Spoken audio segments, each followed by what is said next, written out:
The sound of footsteps echoed through the narrow alleyway, muffled by the constant hum of the city around them. On an ordinary evening in a quiet neighborhood, three elderly sisters sat huddled together on the porch of their modest home, enjoying the fading warmth of the day. Their laughter, gentle and carefree, was a stark contrast to the world around them, a world that, for the most part, had forgotten the simple beauty of family and kindness. But tonight, their peaceful world was about to be shattered. The sisters, Mabel, Violet, and Agnes, had lived together in their small home for as long as anyone could remember. They had been through it all: love, loss, joy, and sorrow. Now, in their twilight years, they cherished the bond they shared, finding strength in each other's company.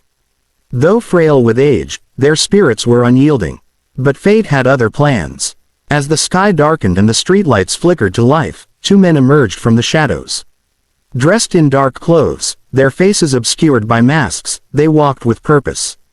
There was no doubt in their minds: this was a job they had done many times before. Robbing a helpless family, no questions asked. But they didn't anticipate the force they were about to encounter. The men approached the sisters, their eyes gleaming with malice as they demanded the family's meager savings. Mabel, who was the oldest at 82, looked up at them with a calm that contrasted the tension in the air. "We don't have much," she said softly, her hands trembling as she clutched her cane. "But you are welcome to what we have." Violet, ever the protector, stood and stepped in front of her sisters. "Please, leave us in peace. We have nothing to give you that will satisfy your greed." The robbers weren't interested in her words. The anger in their eyes flared. One of them grabbed Violet roughly by the arm and shoved her against the railing, causing her to stumble and fall to the ground.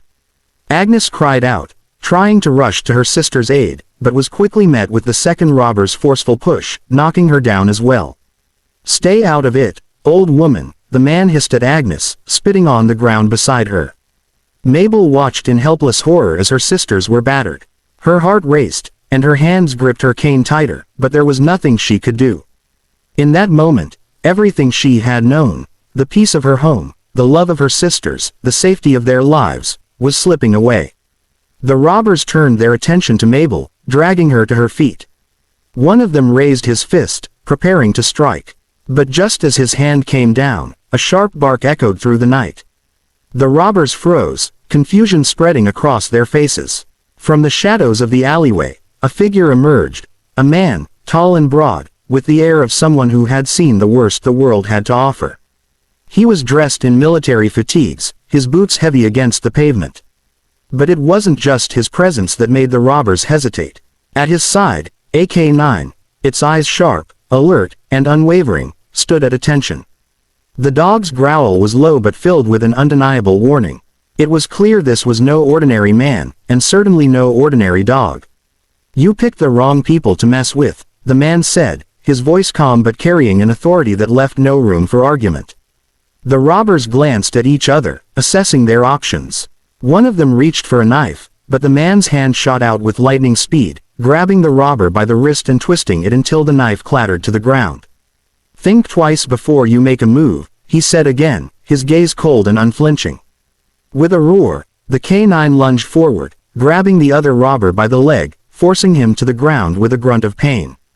The first robber, seeing his partner on the ground, turned to flee, but the man's voice stopped him dead in his tracks. "I don't think so," he said, as he advanced with controlled aggression. The K9, still growling, backed him up. The robbers, suddenly realizing they were outmatched, dropped to their knees, hands raised in surrender. The man didn't say another word. He signaled to the K9, who released its grip, and moved to restrain the two men, who now were shaking in terror. Mabel, Violet, and Agnes were left in stunned silence, their minds struggling to process what had just happened. The air seemed to hold its breath. "I'm so sorry," the man said as he turned toward them. "I didn't mean to alarm you." The sisters blinked in disbelief, still trying to gather themselves. Who are you?" Mabel managed to ask, her voice weak with emotion. The man smiled softly, his expression softening. "My name is Caleb. I'm a Navy SEAL, and this is my partner, Rex," he said, patting the K9's head. "We're here to help." The sisters couldn't believe what they were hearing. A Navy SEAL, and a dog, here, in their neighborhood. It was a moment that felt surreal, like something out of a dream. Caleb crouched down beside them, his eyes filled with compassion. "Are you all okay?" he asked, his voice gentle. Violet, still shaken, nodded slowly, her lips trembling. "We are now," she whispered. "But you saved us. You saved our lives." Caleb's gaze softened, and he glanced at the robbers, who were now sitting silently on the ground, their faces pale and defeated. "No one should ever have to fear for their lives," he said quietly. "Not like this." His words lingered in the air, like a promise. A promise of safety, of protection, and of kindness in a world that so often seemed devoid of it. As the police arrived and took the robbers into custody, Caleb stood by the sisters, his presence a calming force. He didn't leave until they were all safely inside their home, and even then, he made sure they were settled before he said goodbye.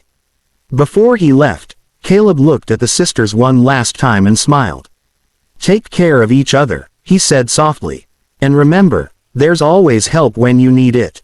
The sisters watched as Caleb and Rex disappeared into the night, their silhouettes merging with the shadows. They were left in a quiet awe of the stranger who had saved them, not with brute strength, but with kindness, compassion, and a willingness to stand up for what was right. As the night settled around them, the sisters sat together on the porch once more, the terror of the earlier moments slowly fading. It was in the stillness that they realized something powerful. Even in the darkest moments, when it seemed like the world had abandoned them, there was always hope. There was always someone willing to help, someone who cared. And that, in the end, was the true gift of humanity. The story of that night spread through the neighborhood. Caleb's act of courage and kindness became a symbol of hope for many. People spoke of the Navy SEAL and his K-9, not just as heroes, but as reminders that we are never truly alone. There are always good people in the world, waiting to make a difference. And as for the three sisters, Mabel, Violet, and Agnes, they knew that no matter what the future held, they would never forget the night a stranger became their protector, and that kindness, in all its forms, was the most powerful force in the world.